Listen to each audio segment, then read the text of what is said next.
La Bible révèle que la fin de toute chose est proche et que Dieu appelle tout homme à pouvoir se réjouir de la seconde venue de Jésus-Christ. L'objectif de cette présentation est de vous préparer à être du nombre de ceux qui gardent les commandements de Dieu et le témoignage, la foi de Jésus-Christ.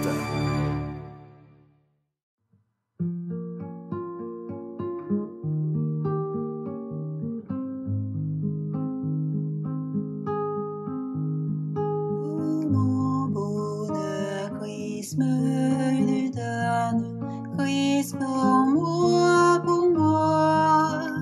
Hors de Jésus, je n'ai personne, Christ pour moi, pour moi.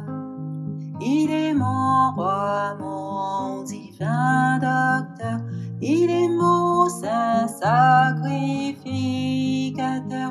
À son amour je m'abandonne, Christ pour moi, pour moi. Lui seul est la vie éternelle, Christ pour moi, pour moi.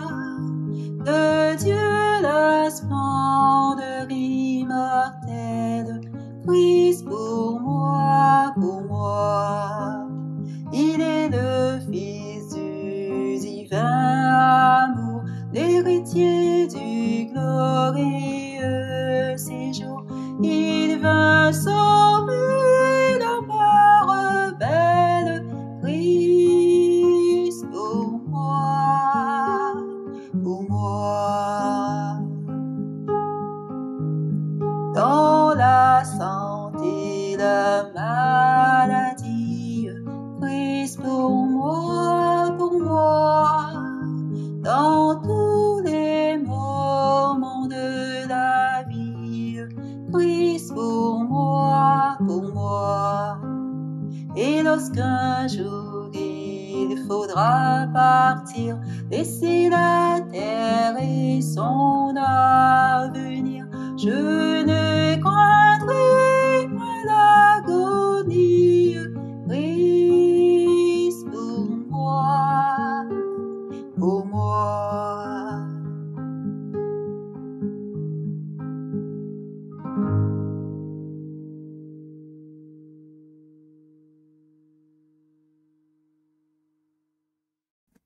Et donc, bonjour à toutes et à tous et bienvenue à ce moment de prédication qui est en réalité une étude de la parole de Dieu, car l'inspiration nous dit qu'il nous faut plus donner d'études que de prédication.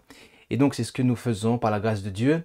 Et bon sabbat à tout un chacun.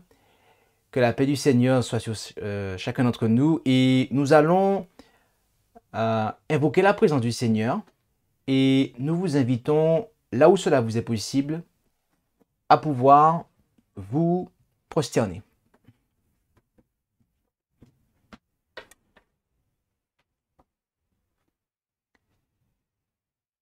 Notre Dieu, notre Père Céleste, nous voulons te remercier pour cette opportunité, ce doux privilège que tu nous accordes de pouvoir nous présenter devant toi en cet instant. Merci pour tes multiples bienfaits, Seigneur, pour tout ce que tu accomplis à notre égard et dont nous n'avons pas conscience. Et nous voulons en cet instant, nous remettre à l'étude de ta parole, à l'étude de ce plan du salut que tu as présenté à l'humanité au travers du sanctuaire. Et nous te demandons de disposer l'intelligence de chacun, le cœur de chacun, afin que ta volonté soit rendue claire à notre conscience, et de sorte que nous puissions avoir celle-ci purifiée. Et c'est la prière que nous faisons monter vers toi dans le bon nom et par les mérites de Jésus. Amen.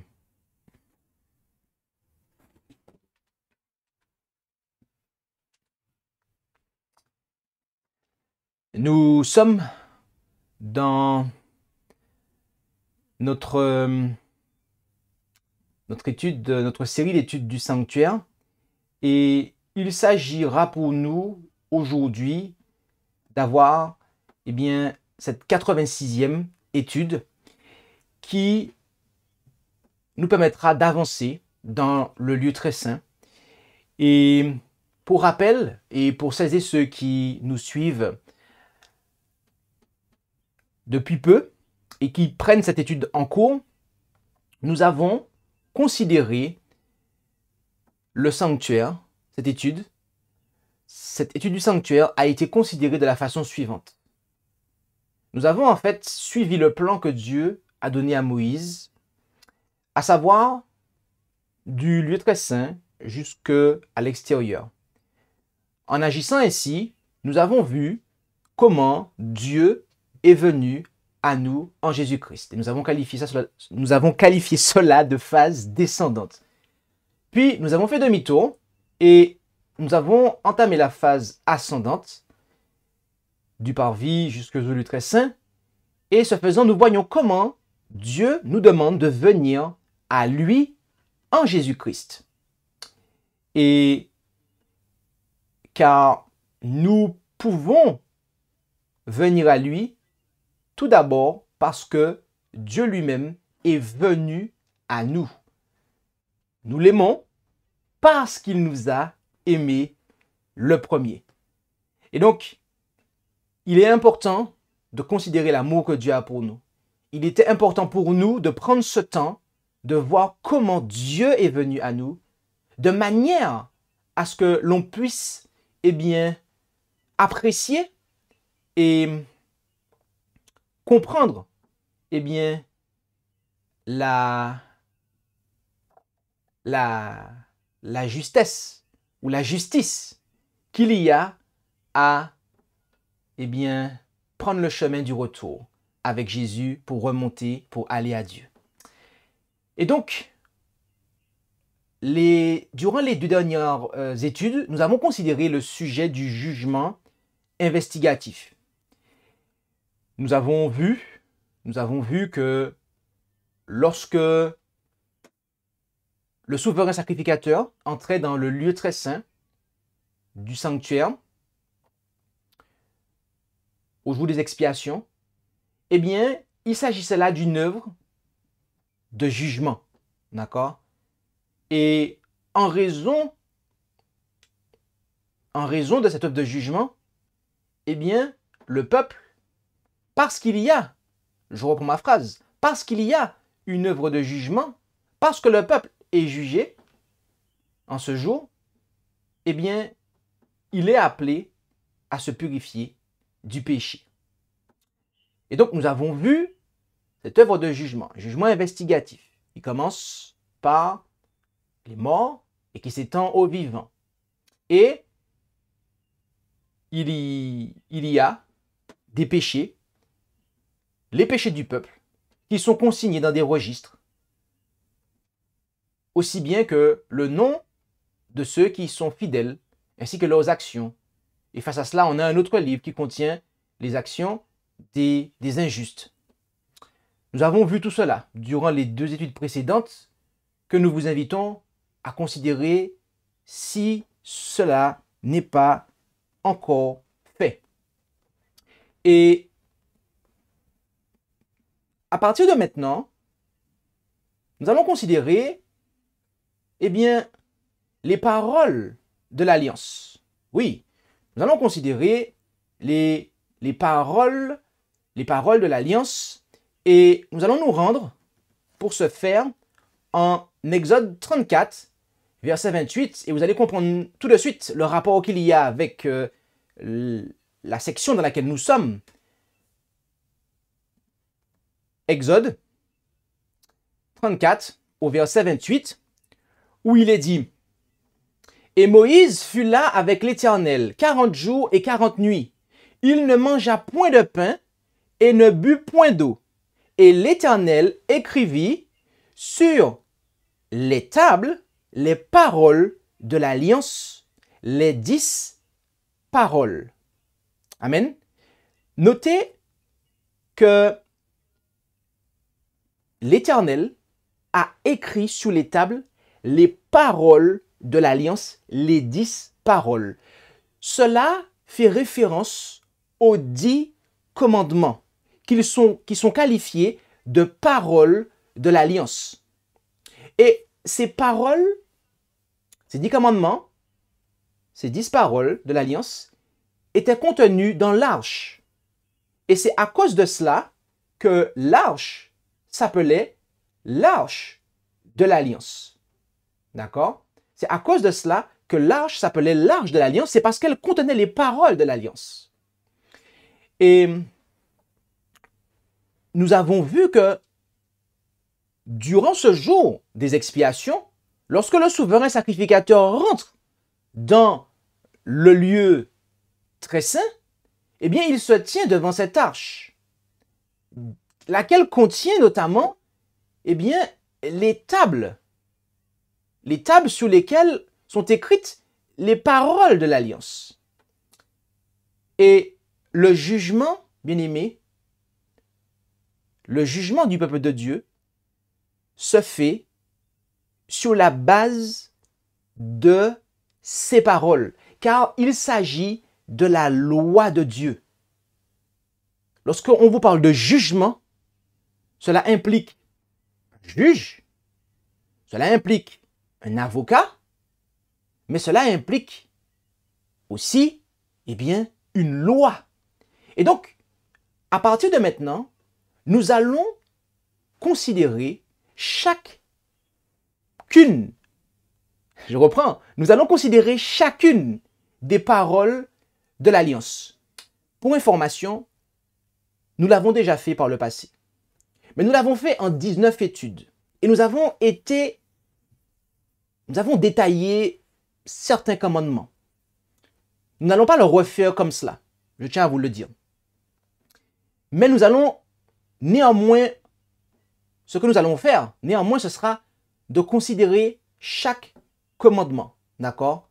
De manière à, eh bien, en une présentation pour chacun, eh bien,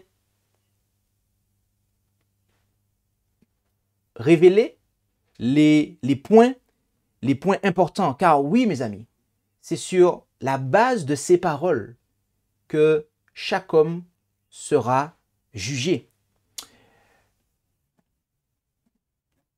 Le premier de ces commandements,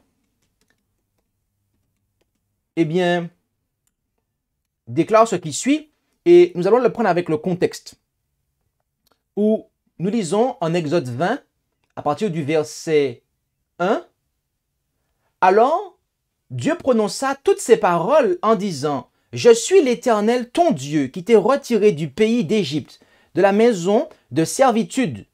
Tu n'auras point d'autre Dieu devant ma face. » Voilà le premier commandement.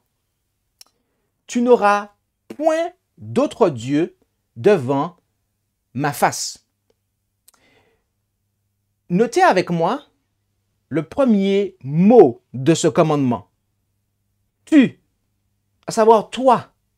Oui, toi qui écoutes en ce matin. Conformément au texte original, eh bien, le traducteur de la Osterwald 1744, qui est affiché sous vos yeux, a bien respecté l'emploi de la seconde personne du singulier, et ce dans l'ensemble des 10 paroles. En employant cette forme dans la rédaction des 10 paroles, Dieu s'adresse à chaque individu en leur demandant d'observer ses commandements.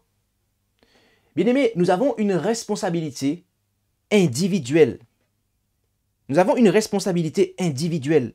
Chacun d'entre nous devra répondre devant Dieu pour son obéissance ou sa désobéissance.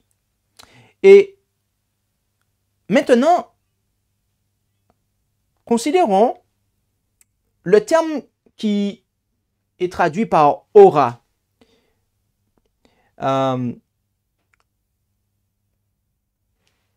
Eh bien, il provient d'un verbe qui peut notamment signifier exister, dans le sens d'être, de devenir, d'advenir. D'accord? Ici.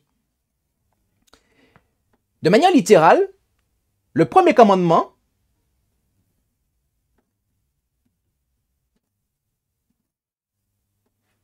de manière littérale, le premier commandement pourrait donc commencer ainsi. Tu ne seras pas à.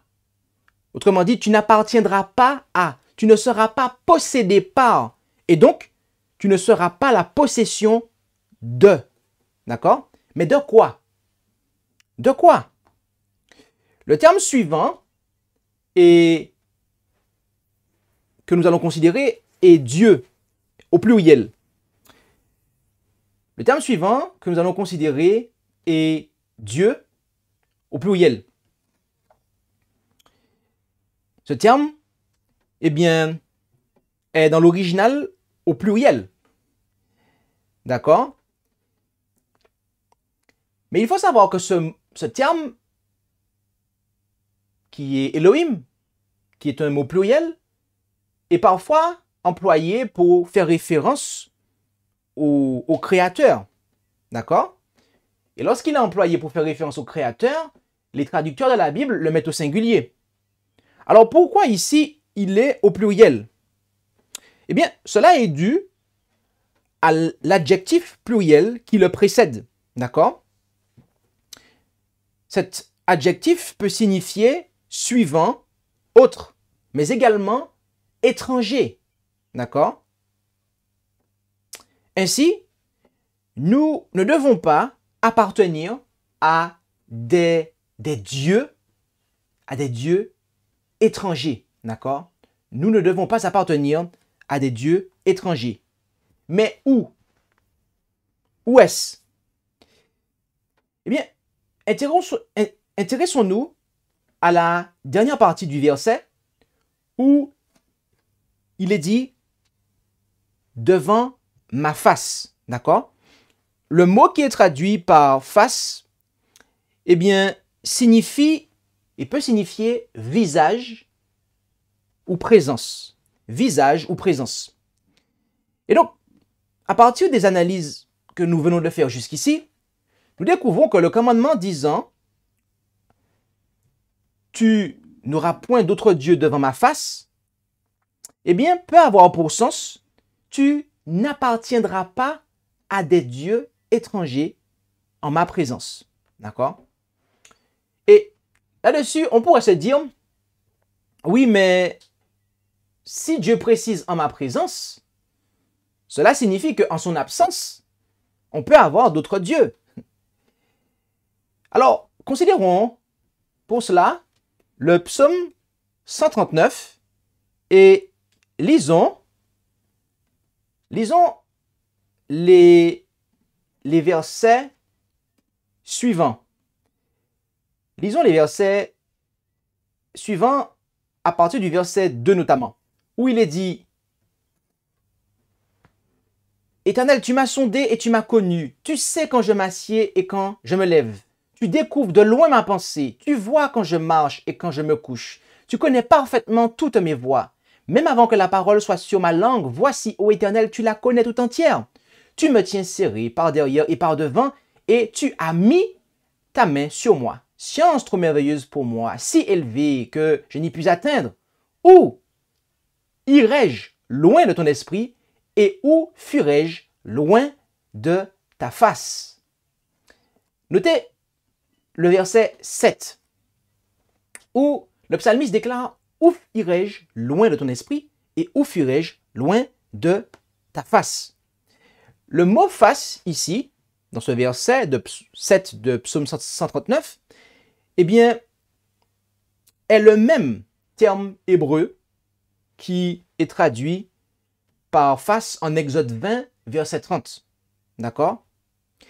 Et donc, David était ici en train d'exprimer que c'est par son esprit que l'Éternel, eh bien, est omniprésent. D'accord? Et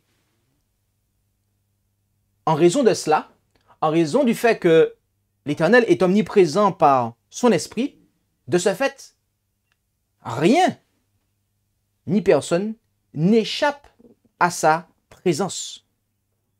Ainsi, en nous demandant de ne pas avoir d'autres dieux devant sa face, comme on le voit en Exode 20, verset 3, l'Éternel nous appelle à le mettre au premier plan dans notre vie, c'est-à-dire à l'aimer de tout notre cœur, de toute notre âme, de toute notre pensée et de toute notre force, comme on le voit en Marc chapitre 12 et au verset 30, où nous lisons « Tu aimeras le Seigneur ton Dieu de tout ton cœur, de toute ton âme, de toute ta pensée et de toute ta force. » C'est là le premier commandement. Par conséquent, les choses qui s'interposent à sa présence dans notre vie deviennent immédiatement des dieux étrangers. Je reprends ça. Les choses qui s'interposent à la présence de Dieu dans notre vie deviennent immédiatement des dieux étrangers. Avons-nous des dieux dans notre vie? J'aimerais ici et maintenant, rapidement, vous présenter un Dieu. Considérons ensemble Philippiens 3, verset 19. Où allons-nous? Philippiens 3, verset 19, où il est dit « Leur fin sera la perdition. Leur Dieu, c'est leur ventre. Leur gloire est dans leur infamie et leurs affections sont aux choses de la terre. » Notez que ici, il est dit qu'il y en a qui ont pour Dieu leur ventre. Qu'est-ce qui s'est passé avec Adam et Ève? L'appétit, d'accord? Ils ont cédé à l'appétit. Et aujourd'hui, cela n'est pas tellement le cas. Ou tout du moins, cela n'est pas tellement différent. C'est ce que je voulais dire plus tôt. Cela n'est pas tellement différent. D'accord? Avoir pour Dieu son ventre. Combien d'entre nous sont en mesure, eh bien, d'exercer une stricte tempérance?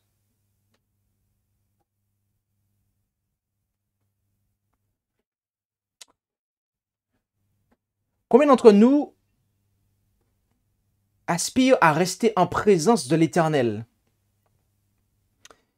Bien-aimés, si comme moi votre réponse est oui, nous devrions alors identifier toutes les choses qui peuvent s'interposer entre lui et nous. Cela est une bonne idée, n'est-ce pas? Mais comment pouvons-nous pleinement identifier ce qui peut s'interposer entre Dieu et nous si nous ne savons pas au préalable qui est celui à qui rien ne doit s'interposer? Nous devons d'abord connaître l'être à qui rien ne doit s'interposer. Et cet être est celui qui est présenté au verset 1 et 2 d'Exode. Exode 20, versets 1 et 2. Rappelez-vous. Alors Dieu prononça toutes ces paroles en disant « Je suis l'Éternel ton Dieu qui t'ai retiré du pays d'Égypte, de la maison de servitude. » Notez que cet être se présente comme étant l'Éternel, ou en hébreu Yahvé, autrement dit aussi Jéhovah. Mais qui est cet être?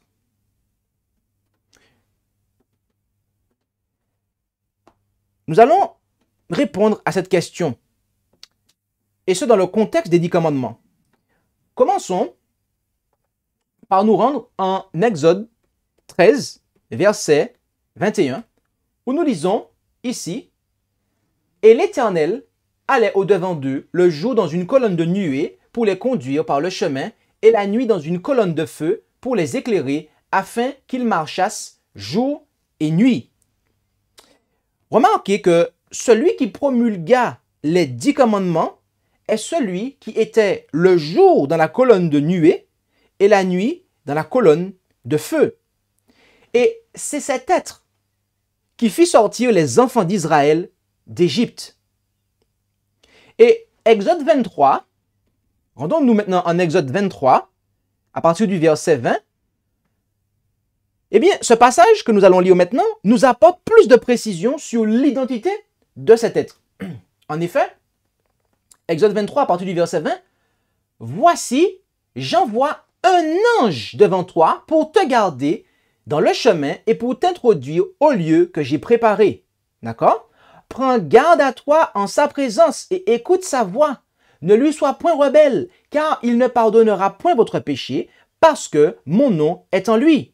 Mais si tu écoutes attentivement sa voix, et si tu fais tout ce que je te dirai, je serai l'ennemi de tes ennemis et l'adversaire de tes adversaires. »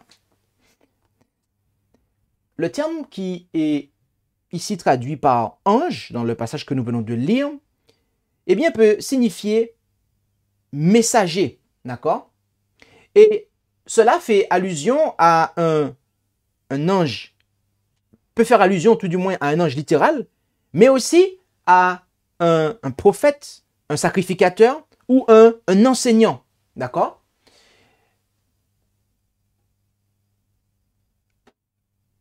Mais ici, à qui cela fait-il référence? Qui est l'être? Quel est son nom? Concernant l'identité de ce messager, Paul déclara aux Corinthiens dans sa première épître au chapitre 10 et à partir du verset 1er, « Frères, je ne veux pas que vous ignoriez que nos pères ont tous été sous la nuée et qu'ils ont tous passé au travers de la mer et qu'ils ont tous été baptisés en Moïse dans la nuée et dans la mer. Et qu'ils ont tous mangé de la même nourriture spirituelle, et qu'ils ont tous bu du même breuvage spirituel, car ils buvaient de l'eau du rocher spirituel qui les suivait, et ce rocher était Christ. » Ok? C'est Christ, bien-aimé, qui était dans la nuée. C'est Christ, l'ange de l'alliance, le messager de Dieu. C'est Christ qui a promulgué la loi de Dieu depuis le mont Sinaï.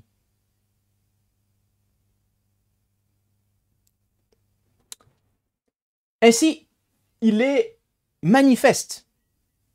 Il est manifeste, comme on le voit plus loin, toujours en Exode 10, mais à partir du verset 9.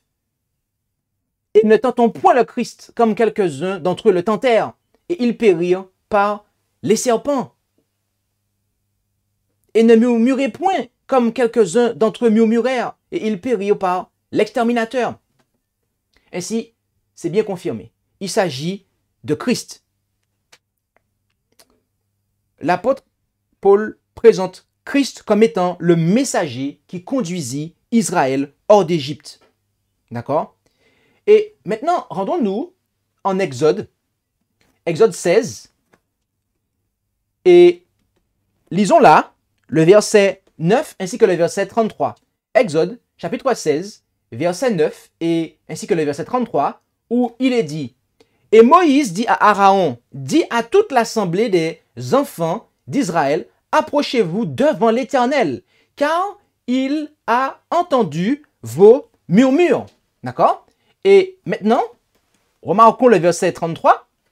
« Et Moïse dit à Aaron, prends une cruche et mets-y un plein homer de manne et dépose-le devant l'Éternel pour être gardé d'âge en âge. » D'accord?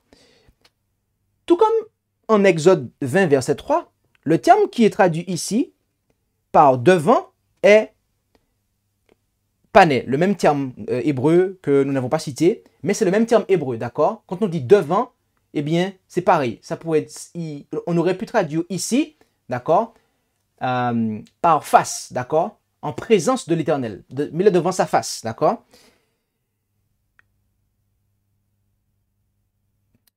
D'après l'enseignement de l'apôtre, Moïse et Aaron, et donc toute la nation d'Israël,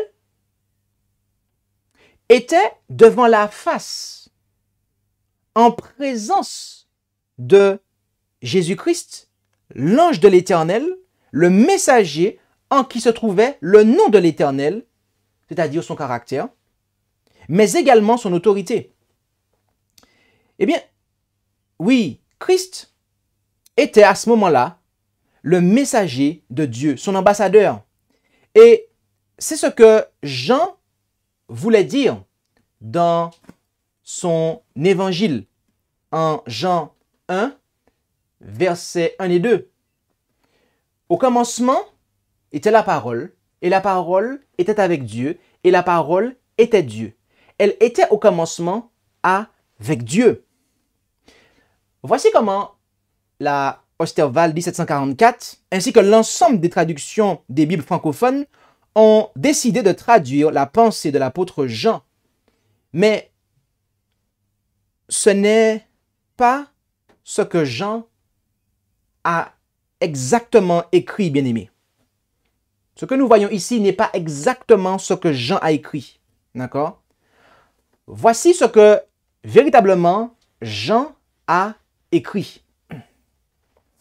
Au commencement était la parole, et la parole était avec le Dieu, et Dieu était la parole. Cette dernière était au commencement avec le Dieu. Ok? Remarquez la distinction qui est faite quand le mot le, d'accord, qui est un article défini, qui est bien présent dans le grec, et que la plupart des Bibles, et toutes les Bibles en tout cas, même anglophones, francophones, ne traduisent pas, d'accord, parce que peut-être que ça ne correspond pas à la façon de parler, mais pourtant, cet article est bien présent, d'accord? Et lorsqu'il est retranscrit fidèlement, eh bien, on voit qu'il y a une différenciation en fait. En ce que, lorsqu'on se réfère au Christ, eh bien, le terme n'a pas d'article défini devant lui. Par contre, lorsqu'on se réfère, eh bien, à l'être suprême, d'accord, qui est au-dessus de tout, eh bien, à ce moment-là, devant le terme, le même terme que pour le Christ, il y a un article défini montrant bien qu'il est l'unique, montrant bien qu'il est l'original. D'accord? Et le verset 3 de Jean 1 nous dit « Toutes choses ont été faites par elle, et rien de ce qui a été fait n'a été fait sans elle. » Jean 1, verset 3. OK? Si nous résumons cela, Jésus est Dieu. D'accord? Il n'y a aucun doute à avoir là-dessus. Jésus est bel et bien Dieu, mes amis. Il était, dès le commencement, avec le Dieu. Et c'est par lui, à savoir Jésus, que le Dieu a tout créé. Mais qui est l'être que Jean appelle le Dieu? Eh bien, Paul nous le présente en 1 Corinthiens 8, verset 6, où nous disons « Toutefois, nous n'avons qu'un seul Dieu, le Père, duquel procèdent toutes choses, et nous sommes pour lui, et un seul Seigneur, Jésus-Christ, par lequel sont toutes choses, et nous sommes par lui. » Pensez-vous que l'apôtre Paul était un hérétique quand il écrivit qu'il n'y a qu'un seul Dieu, le Père, et ce faisant, il place le Père au-dessus de Jésus?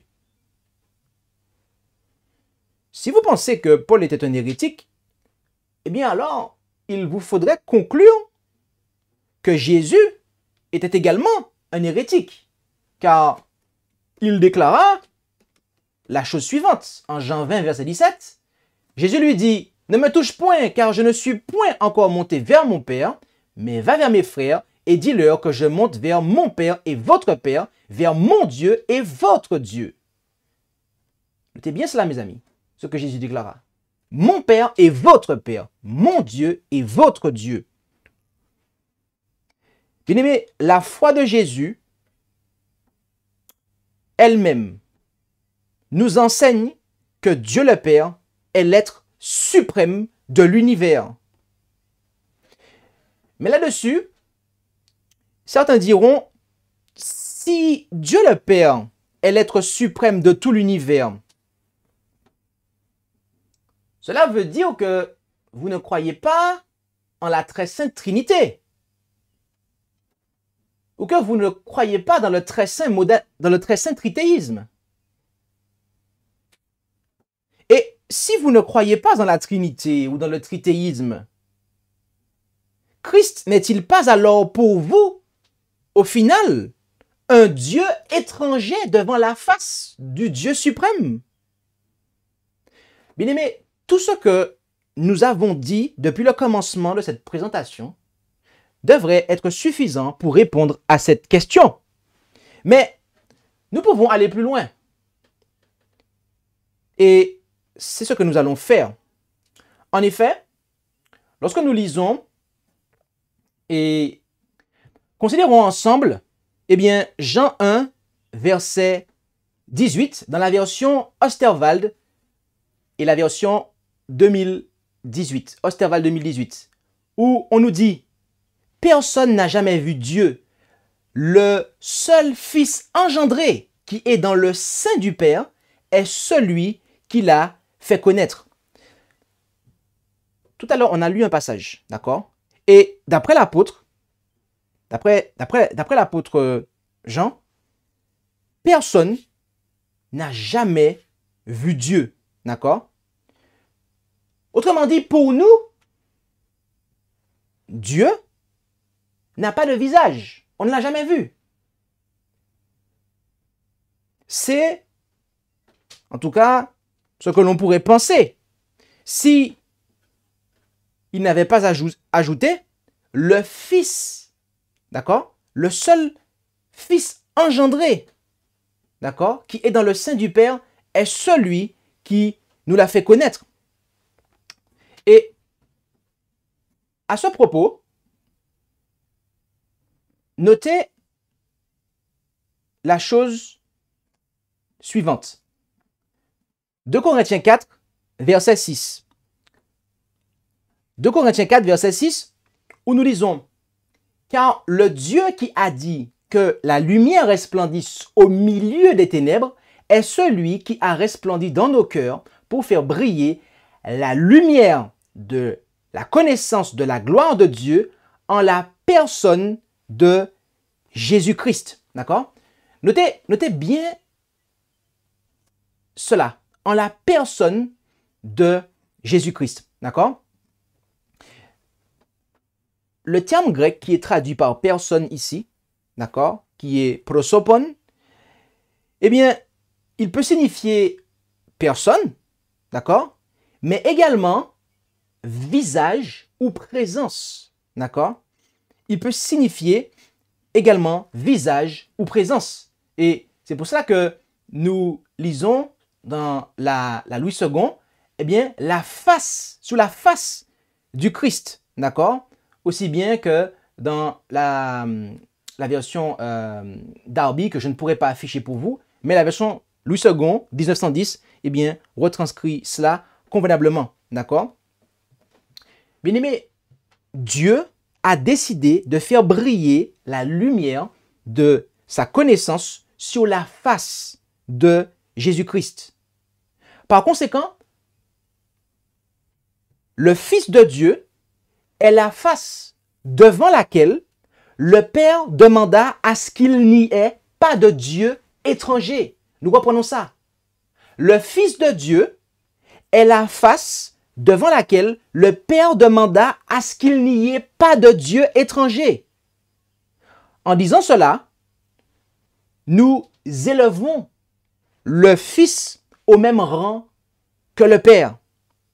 Et cette position élevée du Christ est encore plus frappante quand nous considérons l'objectif final de l'Évangile tel que décrit par Paul dans sa première épître au chapitre 15 aux Corinthiens. 1 Corinthiens 15, verset 23, ou à partir du verset 23 jusqu'au verset 28. 1 Corinthiens 15, à partir du verset 23 jusqu'au verset 28, où il est dit « mais chacun en son propre rang. Christ est les prémices, ensuite ceux qui sont de Christ à son avènement. Après cela, ok, viendra la fin, quand il remettra le royaume à Dieu le Père, après avoir détruit tout empire, toute domination et toute puissance, car il doit régner jusqu'à ce qu'il ait mis tous ses ennemis sous ses pieds. L'ennemi qui sera détruit, le dernier, c'est la mort, car Dieu a mis toutes choses sous ses pieds. Or, quand il dit que toutes choses lui sont assujetties, il est évident que celui qui lui a assujetti toutes choses est accepté. Et après que toutes choses lui auront été assujetties, alors aussi le Fils même sera assujetti à celui qui lui a assujetti toutes choses, afin que Dieu soit tout en tous. Amen. Notez bien cela. Le Fils même sera assujetti à celui qui lui a assujetti toutes choses, afin que Dieu soit tout en tous. Bien-aimés, lorsque le plan du salut sera pleinement accompli, la Bible déclare, eh bien, que Jésus-Christ sera lui-même soumis à Dieu, de sorte que ce dernier sera tout en tous. Par voie de conséquent, se soumettre au Fils de Dieu n'est pas une option. Cela n'est pas une option, mes amis, car si nous refusons de nous soumettre au Fils de Dieu, eh bien, c'est à Dieu lui-même que nous refusons de nous soumettre. C'est à Dieu lui-même que nous refusons de nous soumettre.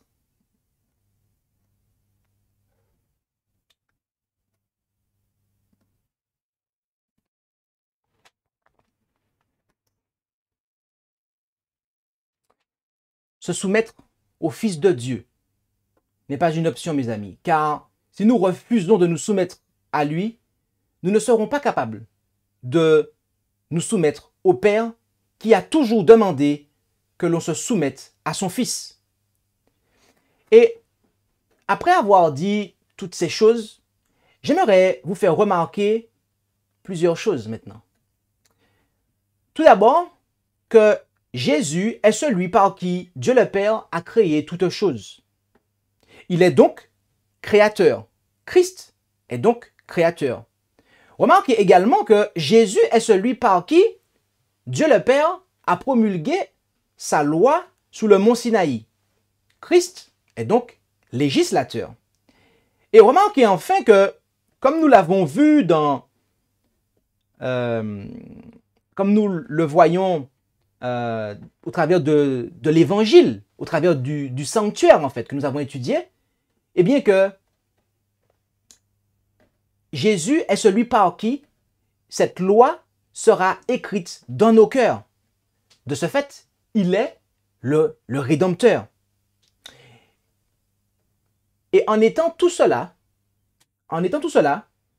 n'avons-nous pas la preuve que le Fils unique engendré de Dieu est bel et bien Dieu?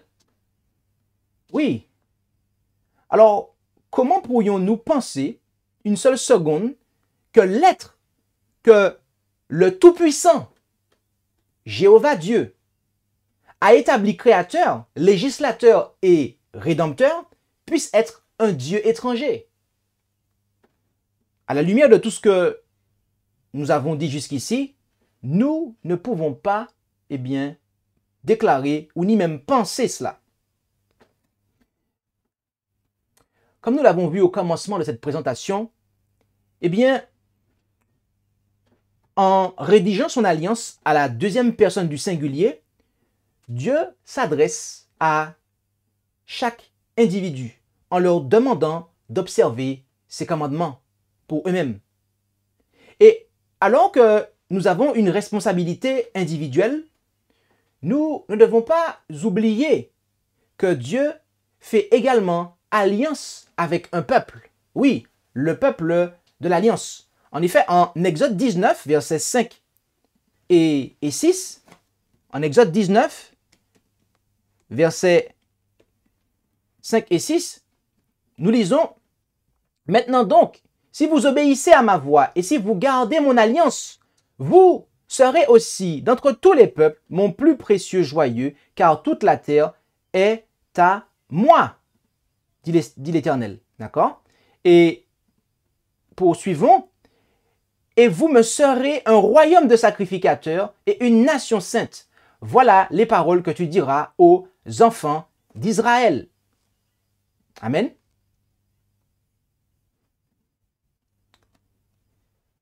Ici, conformément au texte original, le traducteur a bien respecté la deuxième personne du pluriel. Pourquoi nous soulignons maintenant la deuxième personne du pluriel, alors que dans le commandement, c'est la deuxième personne du singulier? C'est parce que, bien aimé, l'Église à laquelle nous appartenons, Dieu la regarde aussi pour voir si elle respecte les paroles de l'Alliance. Et voyez-vous, tout comme Dieu fit sortir les enfants d'Israël d'Égypte, Dieu a séparé du monde les adventistes par le message du premier ange, de Babylone par celui du deuxième ange, et il nous a fait connaître son alliance par le message du troisième ange. Et tout comme Israël ancien, après 1844, tout comme Israël ancien, après 1844, nos pères, nos pionniers, eh bien, ils ont fait alliance en s'engageant à n'adorer que Dieu le Père, lequel n'est accessible que par son Fils, notre adorable Seigneur Jésus-Christ. Mais ne voilà-t-il pas que, après la mort des pionniers adventistes du 7e jour, les générations suivantes, eh bien, ont abandonné le Dieu de la Bible pour conclure alliance au final avec le Dieu de Babylone. La première branche l'a fait avec le trinitarisme, la Trinité, qui est le Dieu de Rome, et une autre branche de l'adventisme, telle que les adventistes du 6e jour, mouvement de réforme, l'ont fait avec, eh bien, le tritéisme. Mais bien aimés, nous devons nous rappeler et avoir à l'esprit quelque chose de très important. Nous devons avoir à l'esprit quelque chose d'extrêmement important. Ce qui nous est dit en Jacques 2, verset 10. Jacques 2, verset 10. Car quiconque aura observé toute la loi, s'il vient à pécher dans un seul point, devient coupable de tous. Le point que nous voulons souligner ici, c'est que la transgression d'un seul commandement revient à transgresser toute la loi.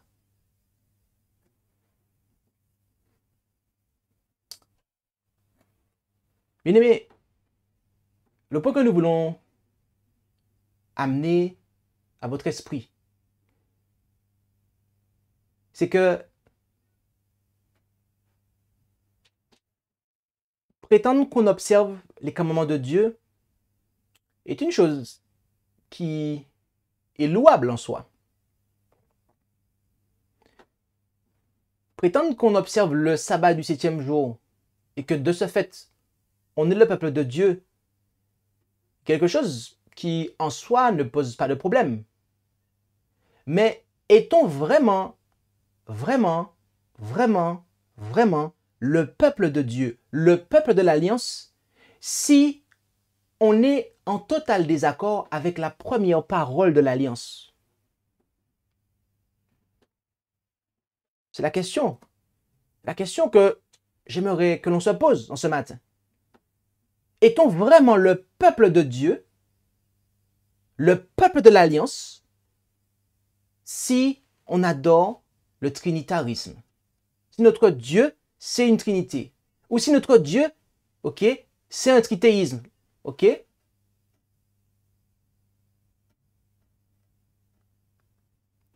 Bien-aimés, à la lumière de ce que nous venons de voir dans cette présentation, c'est impossible. Nous ne pouvons pas être le peuple de l'Alliance si nous ne respectons pas l'Alliance. Et notamment, le premier point de l'Alliance, c'est-à-dire de n'avoir aucun Dieu étranger devant la face de Dieu en fait. Or, la face de Dieu, mes amis, c'est Christ. Christ est venu nous montrer le visage de Dieu. D'accord? Et s'il n'y a que le Père et le Fils que la Bible nous demande d'adorer, car il n'y a que eux deux qui sont assis sur le trône. Dieu le Père étant l'être suprême, duquel Jésus est sorti.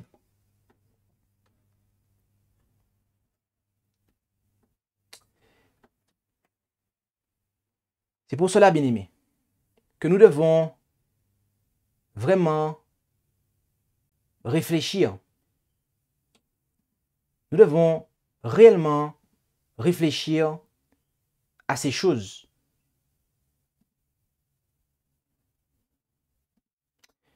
Car, voyez-vous, nous sommes au jour du jugement. Nous vivons à cette époque du jugement. Et Dieu nous demande de n'avoir aucun Dieu étranger devant sa face. Que ce soit notre ventre, que ce soit, eh bien, des individus à qui on va donner la première place. Parce que oui, nous ne l'avons pas dit, mais Jésus également parla de cela. Ok? Jésus parla de cela. Et en Luc 14, verset 26. Si quelqu'un vient à moi et ne hait pas son père, sa mère, sa femme, ses enfants, ses frères, ses sœurs, plus encore sa propre vie, il ne peut être mon disciple. Et quiconque ne porte pas sa croix et ne me suit pas ne peut pas être mon disciple. Et au verset 33, marquez bien, ainsi quiconque parmi vous ne renonce pas à tout ce qu'il a ne peut être mon disciple. Autrement dit, Jésus nous demande de lui donner la première place. D'accord? Il veut occuper la première place. Mettre papa, maman, femme devant Jésus, d'accord? C'est faire de ces individus Dieu. D'accord? Sa propre vie même, la mettre devant Jésus, c'est faire de ma propre vie, de faire de moi mon Dieu. D'accord? Et mes biens, si je les mets devant Jésus, eh bien je fais de mes biens mon Dieu. Or, rien, mes amis, rien ne doit s'opposer, ne doit s'interposer entre Jésus et nous. Rien ne doit s'interposer entre nous et celui que le Dieu suprême a désigné comme étant son représentant, comme étant sa face, Jésus-Christ, son Fils. Alors oui, mes amis, nous aurons à répondre de cela. Nous aurons à répondre. Et c'est pour cela que nous devons vraiment prêter attention à la parole de Dieu. Et que nous devons réfléchir sérieusement à mettre de côté et à nous défaire de tout ce qui nous empêche d'être en harmonie avec la première parole de l'Alliance.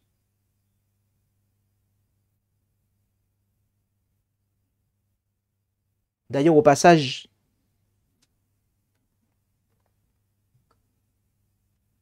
certaines personnes estiment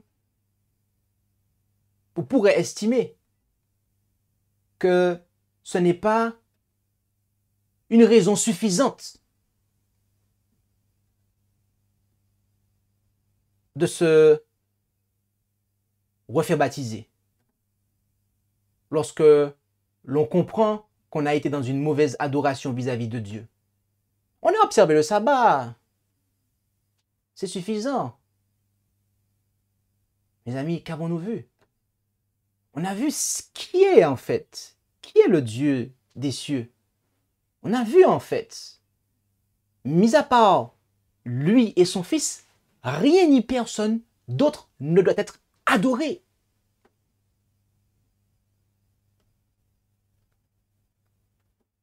Et donc, lorsqu'on n'est pas dans cette configuration, mes amis, et qu'on a adoré une autre déité, telle que le tritéisme, le trinitarisme, répondons à la question pour nous-mêmes. Avons-nous vraiment vécu dans l'observation de la loi de Dieu? Si nous avons adoré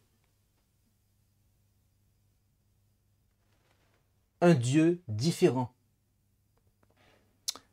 La réponse, nous voulons le croire, est claire.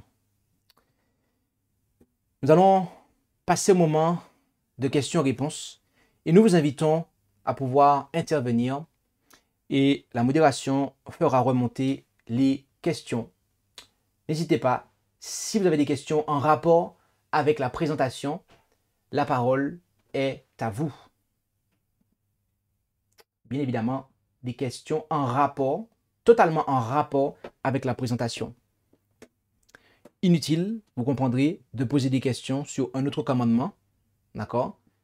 Mais uniquement sous le premier, le verset de base et les versets que nous avons pris, ou des paroles qui ont été posées durant cette étude et rien d'autre, s'il vous plaît.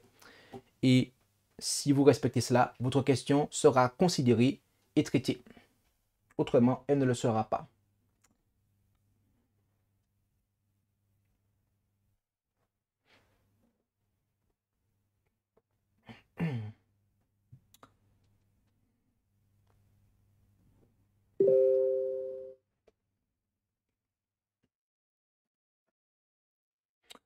Ok, on me signale que pour l'instant, il n'y a pas de questions.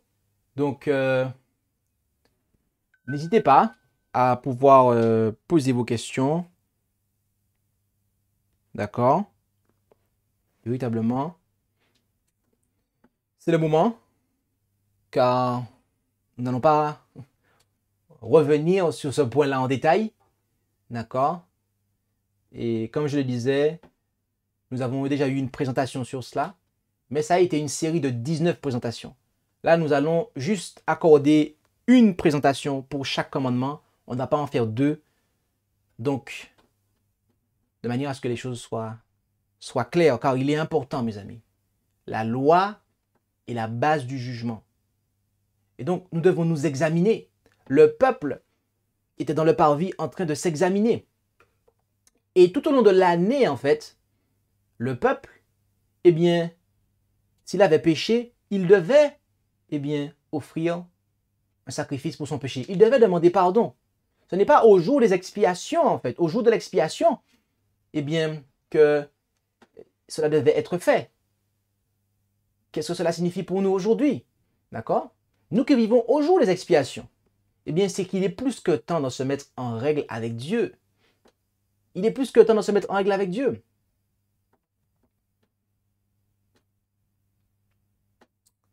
C'est maintenant, mes amis. C'est maintenant. Ne pensons pas que c'est arrivé à la loi du dimanche. OK? Que c'est arrivé au test final, en fait. Que l'on pourra, en fait, eh bien, mettre toute sa vie en ordre. Il y en a qui ont pris la décision de rester dans des organisations corrompues jusqu'à la loi du dimanche. Eh bien, rendez-vous à la loi du dimanche et on verra si vous arriverez à en sortir. Ah, je le dis sincèrement, mais si c'est comme ça qu'on désire le prendre, mes amis, on n'a même pas besoin d'aller jusque-là, en fait. Réfléchissons 2 secondes. Tout compromis conduit à un autre compromis, en fait. Jésus a dit, celui qui est fidèle dans les petites choses le sera aussi dans les grandes. Mais celui qui est infidèle dans les petites choses, il le sera aussi dans les grandes. Comment pensons-nous, comment pouvons-nous espérer en fait être fidèles dans l'observation du sabbat si déjà au niveau du premier commandement, on n'est pas fidèle? Si déjà au niveau du premier commandement, on n'a pas encore pris une position en fait. La question reste posée. Et je pense que l'évidence s'impose à nous. N'hésitez pas à poser votre question et nous y répondrons.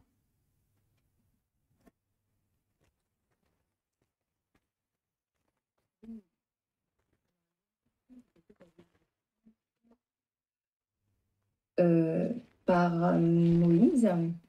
La question est la suivante. En étant soumis au Christ, alors je suis soumis à Dieu.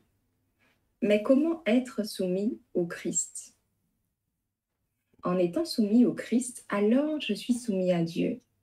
Mais comment être soumis au Christ? Voilà la question. Ok, merci du coup pour la question. Merci Moïse, si j'ai bien compris pour la question. Comment être soumis au Christ? D'accord? Comment être soumis au Christ? Eh bien, Jésus nous a dit quelque chose. Il nous a dit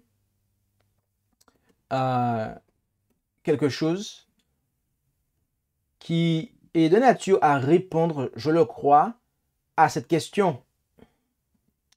Et ce quelque chose, on le lit en Matthieu 11, à partir du verset 28, où nous lisons là, en Matthieu 11, à partir du verset 28, « Venez à moi, vous tous qui êtes fatigués et chargés, et je vous soulagerai. Chargez-vous de mon joug et apprenez de moi, parce que je suis doux et humble de cœur, et vous trouverez le repos de vos âmes, car mon joug est aisé et mon fardeau est léger. » Donc déjà, il y a 3 actions ici qui sont présentées. Venez, chargez, apprenez. Et quatrièmement, le résultat, vous trouverez. D'accord? Venez. Ok? On doit aller à Christ tel qu'on est en fait. Et ensuite, se charger de son joug. D'accord? De recevoir ses instructions. Et quand on se charge du joug du Christ, eh bien, on dépose le sien en fait. Christ nous accorde son pardon, il nous accorde sa paix. Et pour cela, il y a un élément qui est implicite dans le passage. C'est que il est bien dit, vous tous qui êtes fatigués et chargés. Cela implique que on ressent qu'on est fatigué et chargé. Ok? Lorsque vous portez quelque chose et que ce quelque chose vous plaît en fait, vous n'avez pas envie de vous en défaire en fait. Personne n'a envie de se défaire de quelque chose qui lui plaît. D'accord? Mais lorsque vous ressentez que le truc vous pèse, là vous avez envie de vous en décharger en fait. Donc vous allez tout faire pour vous en décharger. Lorsque on est dans le péché, si on se trouve bien dedans, si on se complaît dedans, c'est quelque chose que l'on apprécie en fait. Est-ce qu'on aura envie de s'en décharger en fait? Non. Jésus s'adresse ici à ceux en fait qui éprouvent la fatigue et ceux qui éprouvent le chargement. Excusez-moi.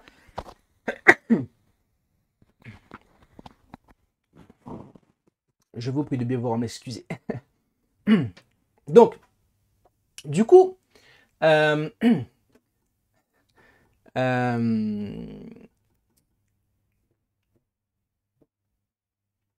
cet appel n'est pas adressé aux pharisiens, il n'est pas adressé aux propres justes, il n'est pas adressé à celui qui se complaît dans le laodicéanisme, si je peux dire ça ainsi, il s'adresse,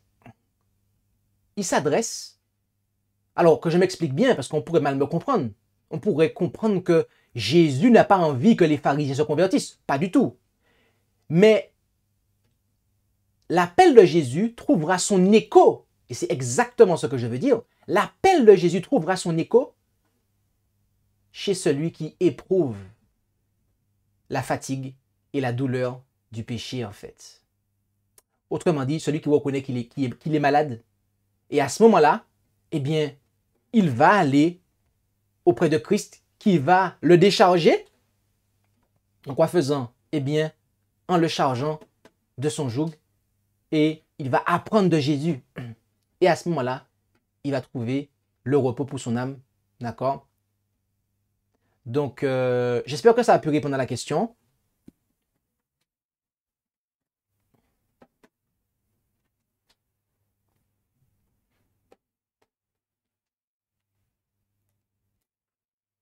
Alors, en attendant que Moïse s'exprime sur ce point, il y a une autre intervention du côté d'Alex qui demande pourquoi Moïse ne pouvait pas voir Jésus de face, mais de dos, pour le reconnaître et dire au peuple comment est le Fils de Dieu qui viendra nous sauver en prenant notre nature pour que son peuple puisse le reconnaître, pour ne pas le rejeter comme l'a fait les scribes et les pharisiens lorsqu'ils étaient venus. Moïse a répondu, gloire à Dieu, il a eu réponse à sa question. Et je reprends la question d'Alex. Pourquoi Moïse ne pouvait-il pas voir Jésus de face, mais de dos, afin de le reconnaître et de dire au peuple comment il est le Fils de Dieu qui viendra pour sauver son peuple. Voilà. Ok, merci. Merci pour la question. Pour d'Alex.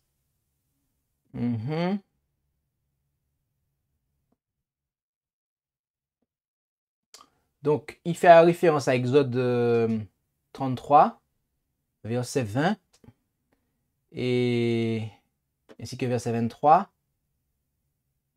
Ok. Exode 33, verset 20. L'Éternel dit, tu ne pourras pas voir ma face, car l'homme ne peut me voir et vivre.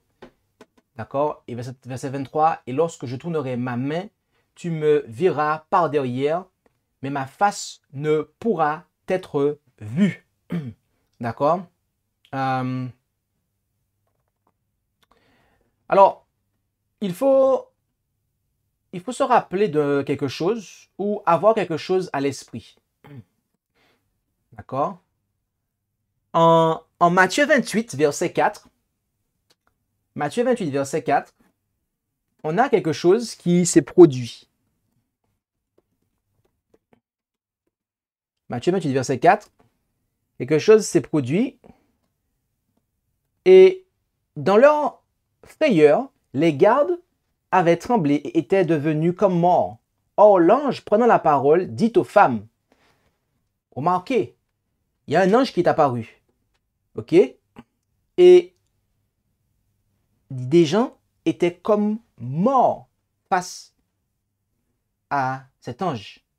Donc, si à l'apparition d'un ange, les soldats romains présents près du tombeau du Christ ressuscité sont devenus comme des morts, que peut-on attendre lorsqu'un homme pécheur est introduit en la présence du Fils de Dieu avant qu'il n'ait été fait chair?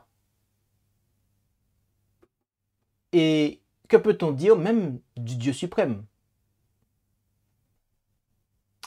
Donc, je pense que Dieu avait des raisons d'agir ainsi à l'égard de Moïse, d'accord? Il avait des raisons d'agir ainsi. et dans son intérêt d'ailleurs. Et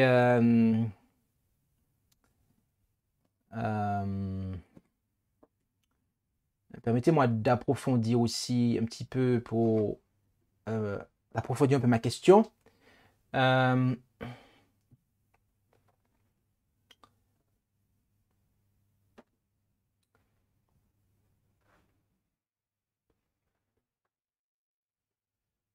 D'accord.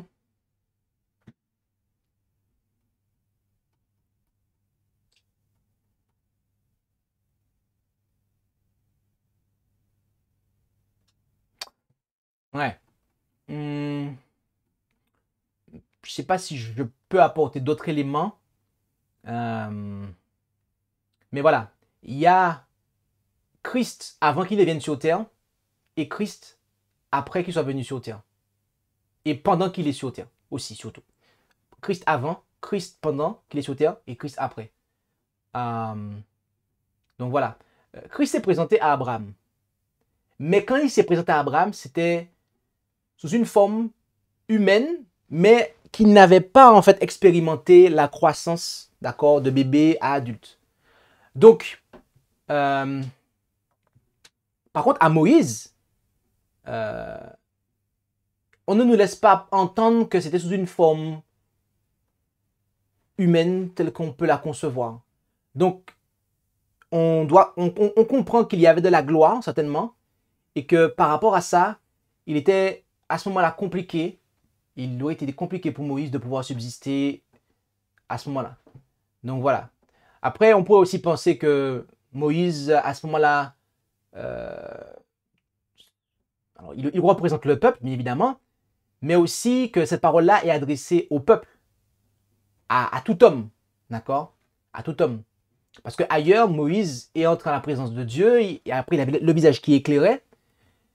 Mais là encore, est-ce que on peut être en présence de Dieu, mais pas nécessairement le voir, mais voir sa gloire de loin et être illuminé en fait. Donc voilà, je ne vais pas rentrer trop dans trop de points. L'objectif de la présentation, si vous voulez, était de montrer que Christ étant en fait la face de Dieu, comprenez-moi bien, hein, dans la présentation, et je le clarifie maintenant parce que je me dis peut-être qu'il y a des gens qui vont penser ça. Donc tout de suite, je vais le clarifier. Comme ça, si jamais quelqu'un a eu ça dans sa tête, je vais exterminer ça. Je ne voulais pas dire que Dieu le Père n'a pas de visage physique, littéral, et qu'en fait, il n'y a que Jésus qui l'a, en fait. C'était pas ça que je voulais dire, hein. Attention. Dieu le Père a vraiment un visage, en fait, parce qu'on a été fait à son image, et Jésus-Christ est son image. C'est juste que Christ est la présence, le visage de Dieu pour nous, en fait. Et donc, entre Christ et nous, il ne doit y avoir personne, en fait. Clarification. J'espère que ça peut être clair pour Alex.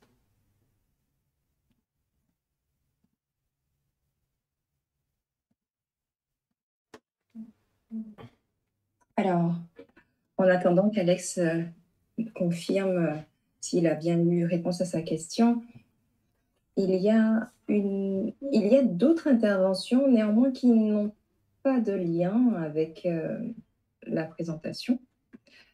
Donc, je ne peux pas les considérer. Néanmoins, Pierre-André pose une question, à savoir,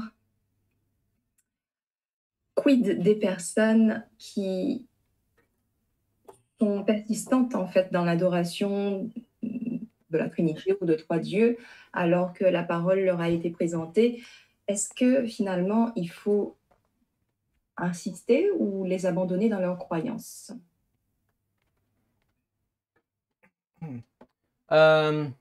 Merci pour la question, Pierre-André. Qu'est-ce que Jésus a fait en fait? Qu'est-ce que Dieu nous dit?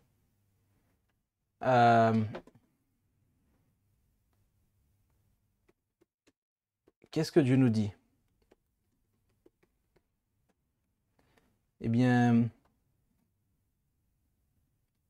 on va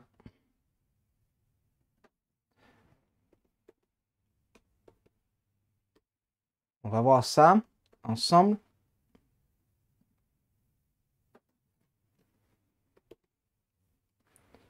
Alors, je cherche un petit passage qui va reprendre cela, qui sera de nature à répondre à cette question.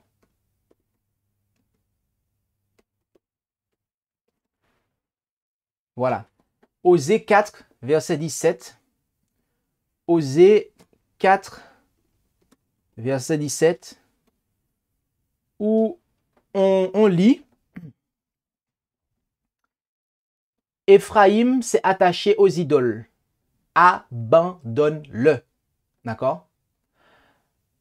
Ici, on précise bien qu'il s'est associé. D'accord? D'autres versions, d'ailleurs, je l'ai lu automatiquement, j'ai lu attaché, alors que la version qui est affichée à l'écran, c'est associé. C'est parce que dans Louis II, sauf erreur de ma part, je vérifie ça tout de suite avec vous, il est dit attaché. D'accord? C'est ça, attaché. Donc, on précise bien, d'accord? Mais que ce soit Louis II ou Osterwald, ce n'est pas un problème. La traduction ne devrait pas nous poser de problème. Pourquoi? Parce que dans les deux cas, on dit bien Éphraïm sait. Ça veut dire que c'est lui-même en fait, d'accord, qui s'est associé ou attaché. Quand on vous a attaché ou on vous a associé et que vous n'avez pas conscience de ça en fait, vous pouvez en fait vous en défaire. D'accord? Ok? Vous pouvez vous en défaire.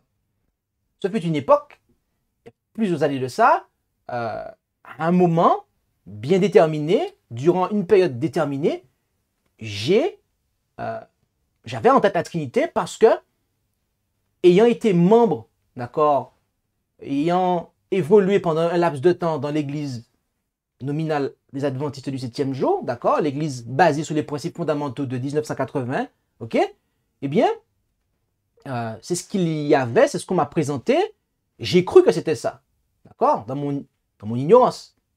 Mais quand la lumière a brillé sur moi, que j'ai compris la chose, je m'en suis détaché en fait. Je n'ai pas dit, ah, c'est ça, et puis ben, je vais rester finalement quand même attaché à ça en fait, pour diverses raisons. D'accord? Maintenant, quand la lumière brille sur nous, et que malgré ça, on décide de rester associé, de rester attaché. Donc, autrement dit, on s'attache, on s'associe. Parce qu'avant, on le fait par ignorance. Dieu ne considère pas que c'est nous-mêmes qui l'avons fait. Parce que les responsables, à l'heure actuelle, Ted Wilson, les Neil Wilson, son père et compagnie, les gens avant, là, Lee Wafroom et compagnie, ces gens-là, ils sont morts, en fait. Mis à part le fils, là, Ted Wilson. Mais les autres, là, ils sont morts, en fait. OK? Kellogg et compagnie. Ces gars-là sont morts. OK? Donc, c'est eux qui ont été les instruments de l'ennemi pour mettre ça dans l'adventisme. D'accord? Et je ne parle même pas dans le catholicisme. Athanase. OK? Soyons complets. OK? Mais lorsque moi, je découvre ça, et que je décide de rester dedans, eh bien, Dieu me tient pour responsable, en fait. Au même titre que ces gens-là, en fait. Il me tient pour responsable. Parce que je vais aussi entraîner d'autres dans cette idolâtrie. Par mon influence. Rien que par mon influence. Pensez à ça. Pensez à ça. Moi, je connais des gens, mes amis. Je connais des personnes. Et il y en a peut-être qui suivent ce service en ce matin. Peut-être que c'est votre cas. Vous connaissez la vérité sur Dieu. Vous avez entendu parler. Mais vous vous rendez et vous continuez à vous rendre, d'accord, dans des lieux de culte où on adore un faux Dieu, où on adore Baal. Votre nom d'ailleurs est peut-être encore sous le registre d'église, ou peut-être pas. Ou peut-être que simplement pour avoir de la compagnie en fait. Vous vous rendez en fait dans ces lieux-là pour adorer. Attention, hein. Mon propos est bien précis. Vous vous y rendez pour adorer. Je ne dis pas parce qu'on vous a convoqué ou que Dieu vous y envoie. Mais c'est vous-même qui décidez d'y aller, en fait. Alors qu'on ne vous laissera pas parler. Mais vous décidez d'y aller. faut bien réfléchir à ça, mes amis. Il faut bien réfléchir à ces choses-là.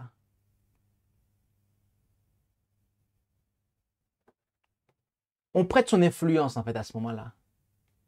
Si on ne va pas à un endroit, parce que Dieu nous... un endroit où l'erreur est enseignée, si on y va, non pas parce que Dieu nous y envoie pour accomplir une tâche, mais pour se satisfaire soi-même, en fait, ou pour ne pas être seul les compagnies, Dieu ne nous protège pas, mes amis. Et je connais des personnes qui sont dans ce cas-là. Ils connaissent la vérité. Mais pour des raisons X, Y, ils y retournent. Parce qu'ils se sentent seuls, par exemple. Bien aimé, on ne peut pas s'associer, en fait. On ne peut pas s'attacher, en fait. À ce moment-là, on s'associe, on s'attache. Et Dieu ne peut plus nous protéger. Et il va dire à ses anges, à un moment, à force qu'on aura tellement persisté, abandonne-le, en fait. Et tout ce qu'on a compris, tout ce qu'on a découvert, tout ce qu'on a appris, eh bien, on va finir par l'abandonner. Je connais des personnes, c'est ça, en fait. Ils ont entendu la vérité. Ils ont compris que c'est la vérité. Mais ils continuaient à aller là où il y avait l'erreur, en fait, qui était enseignée. Et au final de compte, ils ont abandonné la vérité, en fait. Pourquoi? Parce qu'ils se sont attachés, en fait. Ils ont continué à s'attacher, à rester attachés, à rester associés.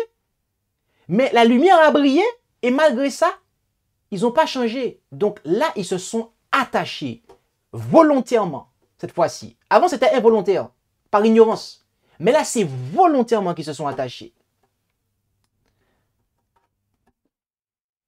La seule chose que moi, je peux dire, c'est que j'espère que c'est une erreur. J'espère qu'ils ont mal compris. Parce que je ne suis pas dans leur cœur. Peut-être qu'ils ont mal compris. Ça, c'est ce que j'ai envie d'espérer. Maintenant, c'est Dieu qui a la réponse. C'est Dieu qui sait pourquoi ces gens-là ne sont pas plus là. Et donc, voilà. Dieu, voilà comment il fonctionne. Quand il voit que il nous dérange, il n'y a pas de problème. Il nous laisse tranquille, en fait. Moi, j'aime bien Dieu.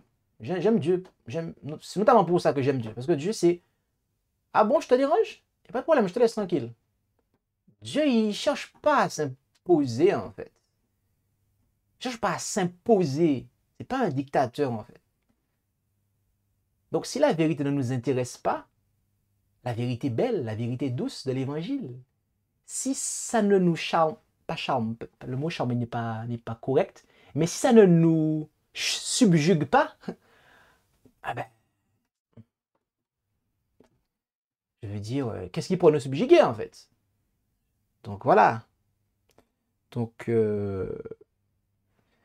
après, faisons attention, hein, parce que des fois, on peut penser que quelqu'un a abandonné la vérité alors que ce n'est pas le cas. Je me rappelle de quelqu'un qui, au départ, je lui présentais les choses et elle n'était pas d'accord, elle n'était pas d'accord, elle n'était pas d'accord. Et puis, genre, 4 mois, 6 mois après, boum, elle est revenue, elle avait compris, en fait.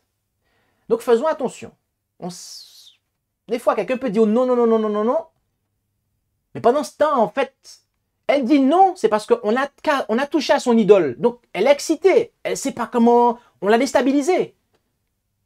Mais le temps va passer, on va prier pour elle. Elle-même va prier. Et après, elle va se rendre compte, en fait, que c'est ça, en fait. Donc, voilà. Petit témoignage. Ne soyons pas prompts à dire que Dieu a abandonné cette personne. Dans le sens qu'elle-même a rejeté la lumière. Ne soyons pas prompts à... Voilà. Soyons très lents à dire ça parce qu'on ne sait pas, en fait, en réalité. C'est le temps qui va le montrer. D'accord? Donc, voilà. Autre question?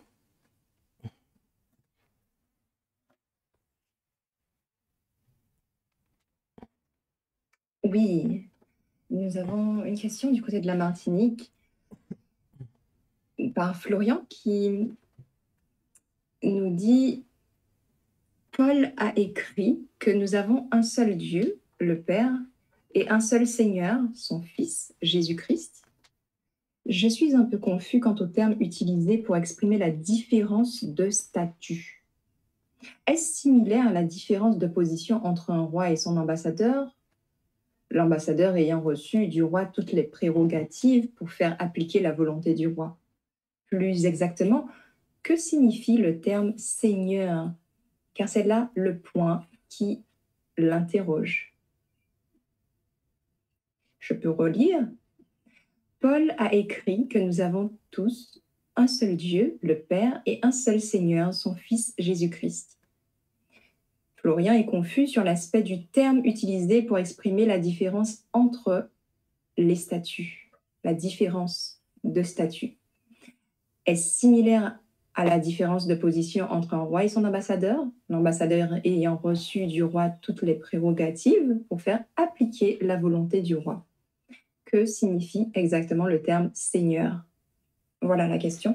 Et au passage, Pierre-André remercie pour la réponse obtenue. Ok.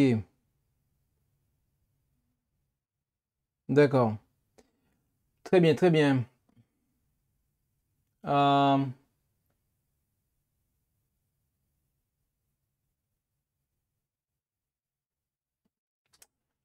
Good. Très bien.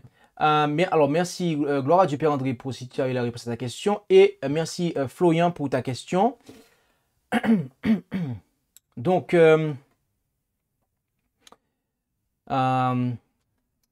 effectivement, Christ il est Seigneur dans ce qu'il a la suprématie. D'accord? Dieu lui a donné, en fait, la suprématie. Et il est celui qui a toute autorité. Celui à qui toute autorité a été confiée. Et donc, j'ai pas. Si on peut m'envoyer la question de Florian, parce que si c'est possible, quand c'est une grosse question, si on peut m'envoyer la question, parce que il y a beaucoup d'éléments, j'ai pas réussi à tout retenir. Si on peut me le partager en privé. La modération, comme ça. Merci. Ok, voilà. Donc,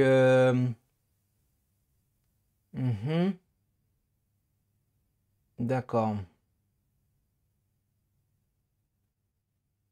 Oui, c'est ça. Différence entre un roi et son ambassadeur, effectivement. C'est ça, c'est ça. C'est exactement ça. D'accord? Donc, le mot Seigneur, je l'ai expliqué. Et voilà. Donc, il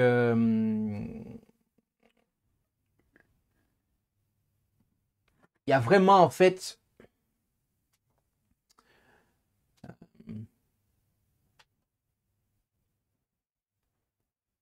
il y a vraiment, je cherche un terme bien précis pour exprimer ça.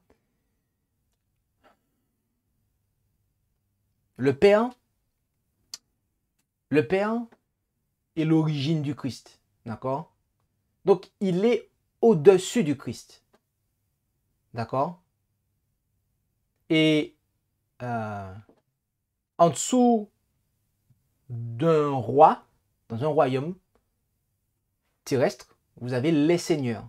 D'accord? Sauf que dans le ciel, il n'y a qu'un seul. Satan, Lucifer voulait être le deuxième seigneur. Mais ce n'était pas possible pour lui parce qu'il est une créature, tandis que Jésus est le fils engendré de Dieu. Donc voilà.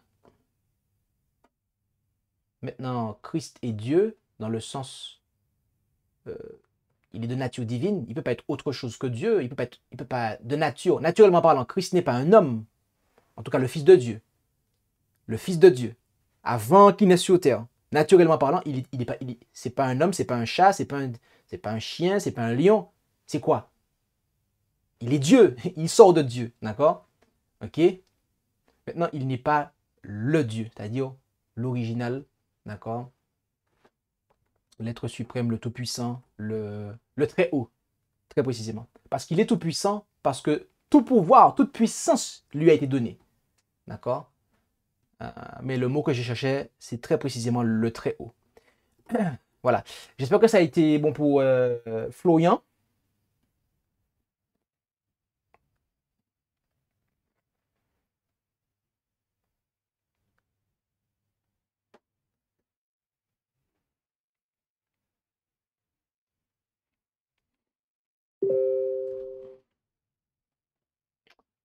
Alors, ok. En tout cas, on me fait savoir qu'il n'y a pas d'autres interventions. D'accord. Donc, on ne va pas tarder, je pense, parce qu'il est déjà quasiment une certaine heure. Donc, on va prendre le chant-thème. Je vais laisser encore quelques instants, mais après cela, on prendra le chant-thème de manière à pouvoir clore.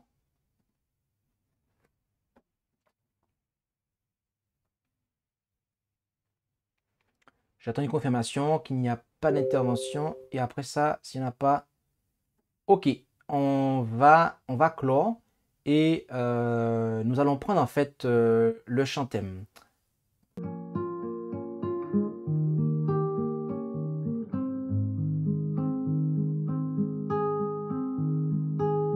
Mon bonheur, Christ me le donne, Christ pour moi, pour moi. Hors de Jésus, je n'ai personne, Christ pour moi, pour moi. Il est mon roi, mon divin docteur, il est mon saint sacrificateur. À son amour je m'abandonne, Christ pour moi, pour moi. Lui seul est la vie éternelle, Christ pour moi, pour moi. De Dieu la splendeur immortelle, Christ pour moi, pour moi. Il est le Fils du divin amour, l'héritier du glorieux séjour. Il vint sauver l'homme rebelle, Christ pour moi, pour moi. Dans la santé, la maladie, Christ pour moi, pour moi. Dans tous les moments de la vie, Christ pour moi, pour moi. Et lorsqu'un jour il faudra partir, laisser la terre et son avenir, je ne craindrai point l'agonie, Christ pour moi, pour moi.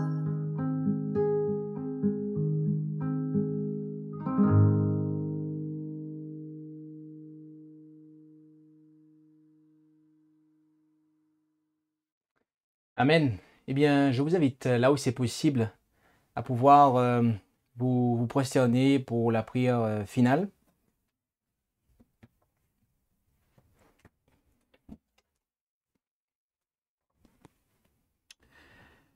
Notre Dieu, notre Père Céleste, nous voulons te remercier pour ta parole qui nous instruit quant à ta volonté, et tu nous demandes, Père Céleste, de t'adorer, toi le seul vrai Dieu. Et tu ne veux pas qu'il y ait des dieux étrangers, des dieux différents, eh bien, devant ta face. Et nous savons que tu as fait briller la lumière de ta connaissance sur la face du Christ, et qu'il est celui, par conséquent, il est le seul qui puisse légitimement s'interposer entre toi et nous.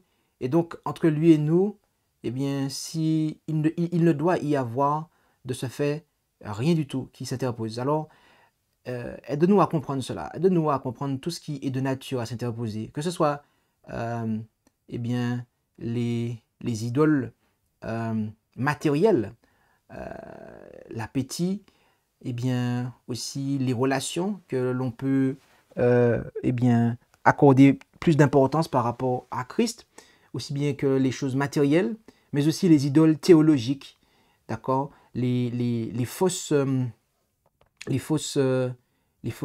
compréhensions de toi, et qui viennent amener une adoration différente à celle que tu nous demandes. Alors, que tu puisses nous rendre sages et intelligents à cet égard, et alors que nous vivons en ce jour de jugement, puissions-nous nous examiner et mettre en conformité notre adoration afin de pouvoir subsister devant toi en ce jour redoutable qui est le jour du jugement, le jour des expiations. Bénis chacun d'entre nous, Père Céleste, et c'est en Jésus que nous t'en prions. Amen.